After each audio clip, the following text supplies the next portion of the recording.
Hello everyone, जय हिंद। आज है 24 जनवरी और आज के इस वीडियो में हम 24 जनवरी से बनने वाले करंट अफेयर के सभी इंपॉर्टेंट क्वेश्चंस को डिस्कस करेंगे। रिवीजन कर लेते हैं। देखिए, कल हम लोगों ने पढ़ा था कि अभी हाल ही में स्वदेश रूप से विकसित जो मोबाइल ऑपरेटिंग सिस्टम है जिसका नाम है भार ओएस आईआईटी मद्रास ने डेवलप किया है। भारत अंतर्राष्ट्रीय विज्ञान महोत्सव भोपाल में शुरू हुआ है। अभी हाल ही में किस राज्य के अस्का पुलिस थाना को 2022 के सर्वश्रेष्ठ पुलिस स्टेशन के रूप में चुना गया है? तो ओडिशा का ये पुलिस स्टेशन है, गंजम जिला का। चीन को पीछे छोड़ते हुए दुनिया की सबसे अधिक आबादी वाला देश बना है भारत। पंजाब ने अभी हाल ही में स्कूल ऑफ एमिनेंस प्रोजेक्ट की शुरुआत की है। बुनियादी दस्तावेज प्रोवाइड कराने वाला जो पहला जिला बना है केरल का वायनाड। न्यूजीलैंड के नए प्राइम मिनिस्टर बनने जा रहे हैं हिपकिंस।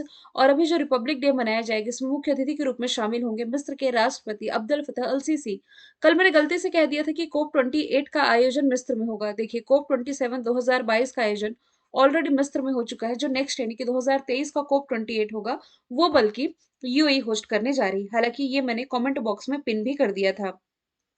प्रसिद्ध असमिया कवि नीलमणि फूकन, जिन्हें 56वें ज्ञानपीठ अवार्ड से सम्मानित किया जा चुका है, 2022 में इन्हें यह अवार्ड से सम्मानित किया गया था, जिनका अभी हाल ही में निधन हुआ। वर्ल्ड बैंक ने अभी एक रिपोर्ट रिलीज की है जिसमें बताया गया कि दक्षिण एशिया का सबसे कमजोर अर्थव्यवस्था वाला देश ये पाकिस्तान है। इन सभी क्वेश्चंस की आप लोगों ने क्विज सॉल्व करी थी मेरे टेलीग्राम चैनल पर। टेलीग्राम चैनल का नाम है कल्याणी मैम ऑफिशियल और उसके बाद कॉपीराइट का साइन है। ठीक है, तो आप वहां मुझसे जुड़ सकते हैं। तो चलिए शुरू कर लेते हैं। आज का हमारा पहला सवाल है जो हाल ही में भारतीय नौसेना में शामिल 5वीं स्कॉर्पियन पनडुब्बी का क्या नाम है? तो ये तो मुझे लगता है आप लोगों ने मैराथन क्लास 2 बार देख ही ली है। इतने बार मैंने इसका रिवीजन करवाया है कि भारतीय नौसेना में शामिल जो 5वीं स्कॉर्पियन पनडुब्बी है वागीर शामिल होने जा रही है। हालांकि अभी तक इसका ट्रायल चल रहा था, लेकिन अभी हाल ही में 23 जनवरी को नौसेना के जो स्टाफ है, मतलब जो प्रमुख है एडमिरल आर हरि कुमार, इन्होंने मुंबई नौसेना डॉकयार्ड में एक जो समारोह आयोजित किया गया था इसमें शामिल हुए और इस पनडुब्बी को इंडियन नेवी में शामिल कर लिया है। इसका जो निर्माण है ये एमडीएल यानी कि मझगांव डाक शिपयार्ड लिमिटेड इसके द्वारा इसका निर्माण किया गया है, messrs naval group of France के साथ मिलकर के। अब देखिए, जो पनडुब्बियां जो स्कॉर्पियन पनडुब्बी शामिल है ना, उनसे रिलेटेड कुछ आगे पीछे के फैक्ट भी आप लोगों को याद होने चाहिए कि किसके साथ मिलकर के इस पनडुब्बी का निर्माण किया गया है।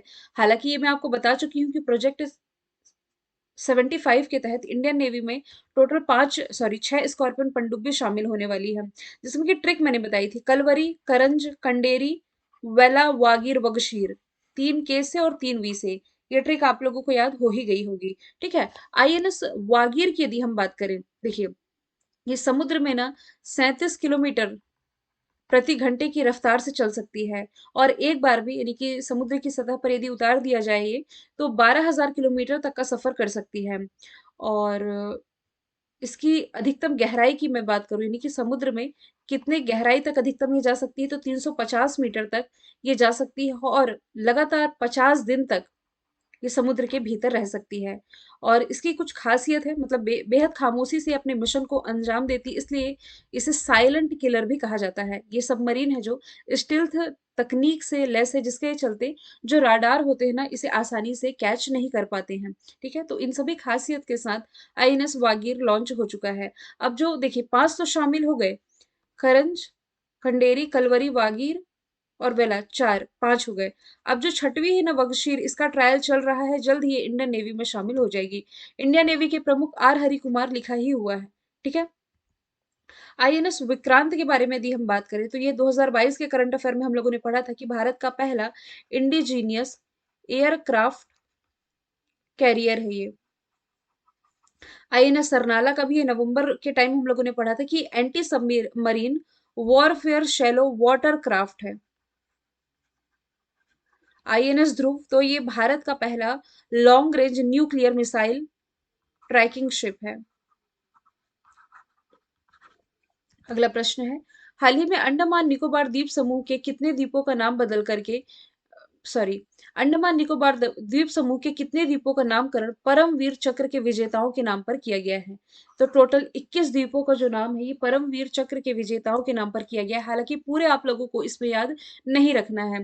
हालांकि मैंने आपको ये भी बताया था कि 2018 में ना अंडमान निकोबार के 3 द्वीपों के नाम बदले गए थे, जिसमें कि एक द्वीप था नेताजी सुभाष चंद्र बोस के नाम पर, जिसका नाम पहले रॉस द्वीप था और फिर बाद में ये नेताजी सुभाष चंद्र बोस के नाम पर कर दिया गया था। वैसे ही नील द्वीप का नाम शहीद द्वीप किया गया था।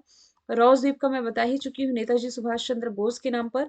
और एक और द्वीप है हैवलॉक द्वीप, इसका नाम स्वराज द्वीप किया गया। तो वैसे भी अब यहाँ 21 द्वीपों के नाम परमवीर चक्र विजेताओं के नाम पर किए जा रहे हैं। भारत के नक्शे में यदि आप देखेंगे ना, तो अंडमान निकोबार की लोकेशन कुछ यहाँ पास है, इंडियन ओशन के अंतर्गत ही आता है। इसकी कैपिटल क्या हो जाएगी? तो ये हो जाएगी पोर्ट ब्लेयर। अच्छा, तमिलनाडु से लेकर के अंडमान निकोबार के बीच में पहला अंडर सी केबल, मतलब कि यहाँ इंटरनेट कनेक्टिविटी प्रोवाइड कराने के लिए अंडर सी केबल, ये किसने लॉन्च किया था? तो प्राइम मिनिस्टर नरेंद्र मोदी ने ही इसका उद्घाटन किया था। आपको ये भी मालूम है कि भारत का एकमात्र सक्रिय ज्वालामुखी है जिसका नाम है बैरन द्वीप। कहाँ स्थित है? ये अंडमान निकोबार में ही स्थित है। ठीक है। और अंडमान निकोबार की आबादी 3 से 4 लाख के आसपास है। साक्षरता दर भी यहाँ अच्छी खासी है, 80-85% साक्षरता दर है। और यहाँ टोटल द्वीपों की संख्या ना 572, 572 छोटे बड़े द्वीपों को मिला करके इसमें कुल इतनी संख्या। लेकिन देखिए, इसमें कुछ ही द्वीपों पर लोग रहते हैं। ठीक है। और ये किस महासागर में पूछा जाए, तो ये हिंद महासागर में स्थित है। जो 2004 में सुनामी आई थी ना, जिसने कि तमिलनाडु वाले क्षेत्र को प्रभावित किया था, तो अंडमान निकोबार में भी लगभग 6,000 के आसपास लोग मारे गए थे। जो काला पानी आप पढ़ते हैं ना, तो अंडमान निकोबार द्वीप समूह को काला पानी के नाम से भी जाना जाता है। अच्छा, ये तो बताने की जरूरत नहीं है कि बताऊं। देखिए, बता ही देती हूँ कि ब्रिटिश शासन के दौरान ना, भारत में जो स्वतंत्रता सेनानी थे, मतलब कि स्वतंत्रता की जो लड़ाई लड़ रहे थे, उन क्रांतिकारियों को भारत से अलग कर इसी स्थान पर कैद कर दिया जाता था। तो चारों तरफ से पानी से घिरा था ये जो क्षेत्र है, तो इसलिए काला पानी नाम दिया गया था। अंडमान निकोबार वाले क्षेत्र को ही काला पानी कहा जाता है। अगला प्रश्न है, पराक्रम दिवस किस स्वतंत्रता सेनानी की जयंती के उपलक्ष्य के मौके पर मनाया जाता है? तो 23 जनवरी को नेताजी सुभाष चंद्र बोस, जिसका अभी हम लोगों ने डिस्कशन भी किया है, इन्हीं की स्मृति में पराक्रम दिवस मनाया जाता है 23 जनवरी को। इनका जो जन्म है, ये ओडिशा के कटक में हुआ था। दिल्ली चलो जो प्रसिद्ध नारा है, इन्हीं के द्वारा दिया गया था। और इन्हीं की एक प्रतिमा है जो इंडिया गेट के पास प्राइम मिनिस्टर नरेंद्र मोदी ने कुछ समय पहले ही इसका उद्घाटन किया है। सरदार वल्लभ भाई पटेल, जो हम एकता दिवस मनाते हैं ना, यूनिटी डे, ये सरदार वल्लभ भाई पटेल की ही स्मृति में मनाते हैं। कब मनाते हैं? तो 31 अक्टूबर को मनाते हैं।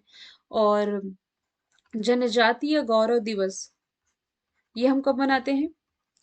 ये हम मनाते हैं 15 नवंबर को, बिरसा मुंडा की स्मृति में। 15 नवंबर को हालांकि झारखंड अपना स्थापना दिवस भी मनाता है, जबकि 25 दिसंबर को भारत के पूर्व प्राइम मिनिस्टर अटल बिहारी वाजपेयी की स्मृति में सुशासन दिवस के रूप में मनाया जाता है। अगला प्रश्न है, पर्यटन मंत्रालय ने किस देश में दुनिया का सबसे बड़ा अंतरराष्ट्रीय यात्रा प्रदर्शनी, जो कि फितूर आयोजित होने वाला है, इसमें पार्टिसिपेट कर रहा है? तो देखिए, ये आयोजित होना है स्पेन में।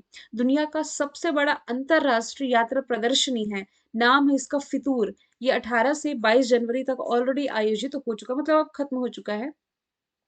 स्पेन की कैपिटल मैड्रिड, करेंसी यूरो हो जाएगी। पेट्रो संचेज यहाँ के प्राइम मिनिस्टर हो जाएंगे। जो बुल फाइटिंग आप देखते हैं ना, पढ़ते हैं, किस देश से संबंधित है? स्पेन से ही है। और ये जिब्राल्टर स्ट्रेट की लोकेशन है, मैं यहाँ लिख देती हूँ, जिब्राल्टर जल संधि, जिसके माध्यम से ऊपर में ये यूरोप और नीचे में अफ्रीका, ये सेपरेट होते हैं। मतलब कि स्पेन और यहाँ अफ्रीका का हिस्सा मोरक्को, इन दोनों के माध्यम से जिब्राल्टर जल संधि यहाँ दोनों को अलग करती है। स्विट्जरलैंड, इंग्लैंड और फ्रांस, ये तीनों भी यूरोप महाद्वीप के एक देश हैं। जैसे कि ये हो गया फ्रांस का हिस्सा। फ्रांस में यदि आप रिलेट करोगे, तो समर ओलंपिक होने हैं 2024 वाले। इंटरनेशनल सोलर अलायंस का ये सह अध्यक्ष भी है। अध्यक्ष कौन है? भारत है। इसी के थोड़ा ऊपर जाओगे, कुछ यहाँ पास इंग्लैंड की लोकेशन है। इंग्लैंड के जो प्राइम मिनिस्टर है ऋषि सुनक है, भारतीय मूल के, आप लोगों को मालूम है। अच्छा, मैं यहाँ लिख देती हूँ।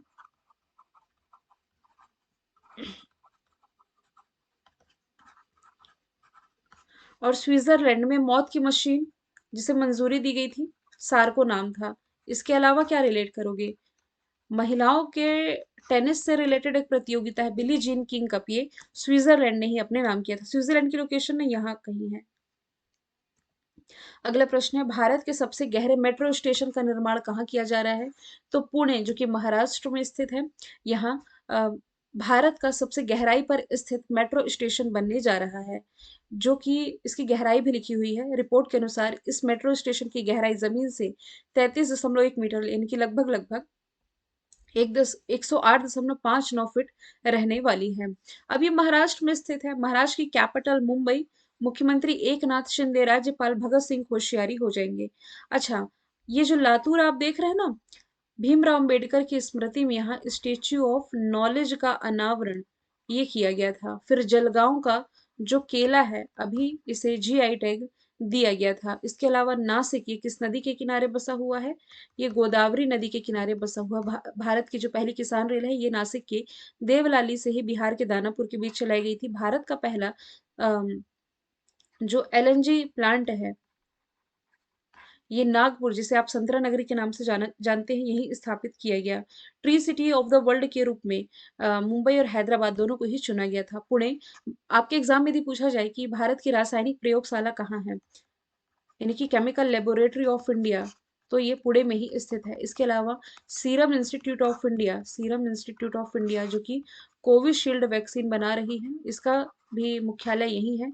इसके अलावा आगा खां पैलेस भी यही है, और नीरज चोपड़ा के नाम पर जो स्टेडियम है ये भी यही है। लोथल में भारत का पहला समुद्री संग्रहालय स्थापित किया गया है। कहाँ ये स्थित है? तो ये गुजरात में स्थित है। भारत में पहली बार वाटर टैक्सी की शुरुआत कहाँ से हुई? तो मुंबई से। एसबीआई ने अपना फ्लोटिंग एटीएम जो शुरू किया था, हालांकि ये 2004 में पहला फ्लोटिंग एटीएम था जो कि अ, कोच्चि से शुरू किया गया।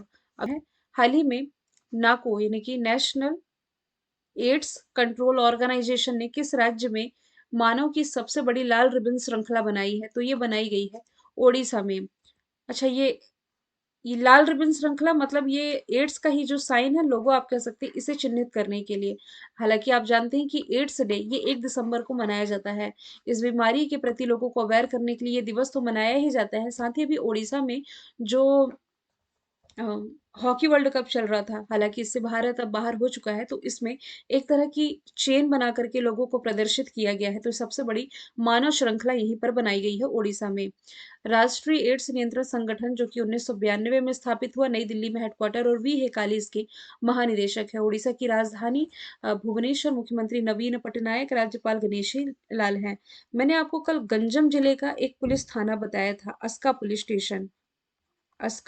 पुलिस स्टेशन, जिसे 2022 का सर्वश्रेष्ठ पुलिस स्टेशन घोषित किया गया। हालांकि कल मैंने ये भी पूछा था कि गंजम को आप कैसे करंट से रिलेट करेंगे, जो कि मैंने आप लोगों को बता रखा है कि ये बाल विवाह अ, जिला यहाँ का घोषित किया गया था। नुआखाई फेस्टिवल ये तो आप जानते ही हैं, ओडिशा में मनाया जाता है। यहाँ का जो जागा मिशन है, यूनाइटेड नेशन के द्वारा इसे हैबिटेट अवार्ड से सम्मानित किया गया है। ओडिशा के बालासोर में दुर्लभ पीली प्रजाति का कछुआ पाया गया। और ये जो संबलपुर से थोड़ी ही दूर स्थित है हीराकुंड बांध, जो कि महानदी पर बना हुआ भारत का सबसे लंबा नदी बांध है। छत्तीसगढ़ से आप क्या करंट से रिलेट करोगे? देखो, एक फसलों का त्योहार है हरेली, दूसरा है छेरछेरा, दोनों छत्तीसगढ़ में मनाया जाता है। झारखंड में वैद्यनाथ कॉरिडोर, वैद्यनाथ जो मंदिर है 12 ज्योतिर्लिंग में से एक, इसका उद्घाटन प्राइम मिनिस्टर नरेंद्र मोदी ने किया। और उत्तर प्रदेश का रानीपुर वाइल्ड लाइफ सेंचुरी आप रिलेट कर सकते हो, जिसे भारत के 53वें टाइगर रिजर्व के रूप में मान्यता दी गई है। अब लास्ट का प्रश्न मैंने रिवीजन के लिए रखा है, बक्सवाहा के जंगल चर्चे में थे, किस राज्य से रिलेटेड है? मध्य प्रदेश से रिलेटेड है। मैंने आपको ये भी कहा था कि इस कंपनी का नाम आप जरूर याद रख लेंगे, जो कि इस बक्सवाहा के जंगल छतरपुर बुंदेलखंड वाले क्षेत्र में है, जो यहाँ खनन का कार्य कर रही है। तो इसका नाम है SL mining and industries limited. ये आदित्य बिरला ग्रुप की ही सहायक कंपनी है। और इसके बारे में डिटेल में मैंने आपको बताया था कि इस क्षेत्र में विशालतम हीरे पाए जाने की संभावना है। इसके लिए यहाँ पेड़ों को काटा जाएगा, लोग इसका विरोध कर रहे हैं और इसलिए विवादों में भी रहा था ये क्षेत्र। तो ये बक्सवाहा के जंगल कहाँ से आप रिलेट कर सकते हैं? मध्य प्रदेश से। अब मध्य प्रदेश में आप क्या क्या 2-3 फैक्टर रिलेट कर लो। खेलो इंडिया यूथ गेम्स अभी 2023 के ना, ये मध्य प्रदेश में ही आयोजित किए जाएंगे। कमलापति रेलवे स्टेशन जो कि भारत का पहला वर्ल्ड क्लास रेलवे स्टेशन है, यही स्थित है भोपाल में। और भोपाल में इंडियन इंटरनेशनल अभी साइंस फेस्टिवल का भी आयोजन किया गया, मैं आपको कल बताई हूँ। और इसके अलावा आप क्या रिलेट करोगे? इंदौर जो कि 6वीं वर्ष भारत का सबसे स्वच्छ शहर बना है। उज्जैन में महाकाल लोक का उद्घाटन प्राइम मिनिस्टर नरेंद्र मोदी जी के द्वारा किया गया। मेघालय के शिलोंग में उत्कृष्टता खेल उत्कृष्टता केंद्र स्थापित किया जाएगा। छत्तीसगढ़ में आप ये रिलेट कर सकते हो कि कांकेर में पहला मिलेट प्रोसेसिंग प्लांट स्थापित किया गया। हरियाणा में जो पानीपत है, यहाँ 2G एथेनॉल प्लांट का उद्घाटन प्राइम मिनिस्टर नरेंद्र मोदी जी के द्वारा किया गया था। आज के क्वेश्चन मुझे इतने इंपॉर्टेंट लगे तो इतने ही सही। कल मैंने पूछा था वनडे क्रिकेट के इतिहास में दोहरा शतक लगाने वाले सबसे युवा बल्लेबाज ये शुभमन गिल बने। पहले ये रिकॉर्ड ईशान किशन के नाम था। आज के लिए सवाल आपका है कि ग्लोबल फायर पावर इंडेक्स में भारत किस स्थान पर रहा है। आंसर इसका कमेंट बॉक्स में आप लोग बताएंगे। फिर हम मिलेंगे नेक्स्ट वीडियो के साथ। Thank you so much.